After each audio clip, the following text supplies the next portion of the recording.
Çiçeklerini birleştirip güzel yeşil gürlep yeşil benim oğuldaşlarım.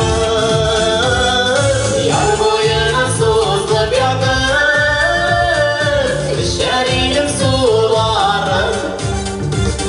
Şişmelerini savunam, yaşlı dostlarım savunam. Savunam oğuldaşlarım, yaşlı uşaklarım. Yar boyuna sızlıp yakıp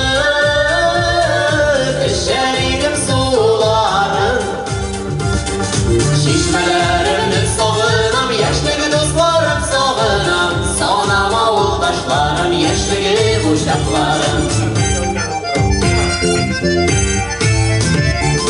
Kızıl yardan suğa şoğan, ata duynam gün ızdırgan, kaygısız balaşağım. İzgi şişmez suyun içken, şiver dağda tütüp gitken, kıyalı yüzler şağım. Yar boyuna sızlıp yatıp şerilim sularım. Şişmelerini savunam, yaşlı dostlarım savunam. Savunam oğuldaşlarım, yaşlı uşaklarım.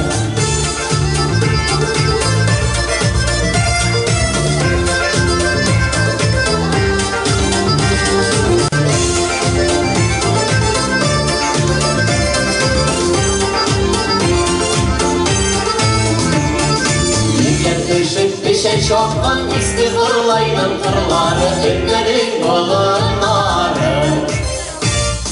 Her yıl sağlıp güdüp algan, kudil aşkan badır olgan, ezek saban duyuları. Yar boyuna sızlıp yatıp şerilim suları. Şişmelerimni savunam, yaşlı dostlarım savunam. Savunam oğuldaşlarım, yaşlı uşaklarım. Yar boyuna sızlıp yatıp şerilim sularım. Şişmelerimni savunam, yaşlı dostlarım savunam. Savunam oğuldaşlarım, yaşlı uşaklarım. Yar boyuna sızlıp yatıp şerilim sularım. Şişmelerini savunam, yaşlı dostlarım savunam. Savunam oğuldaşlarım, yaşlı uşaklarım.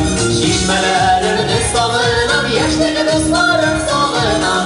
Savunam oğuldaşlarım, yaşlı uşaklarım.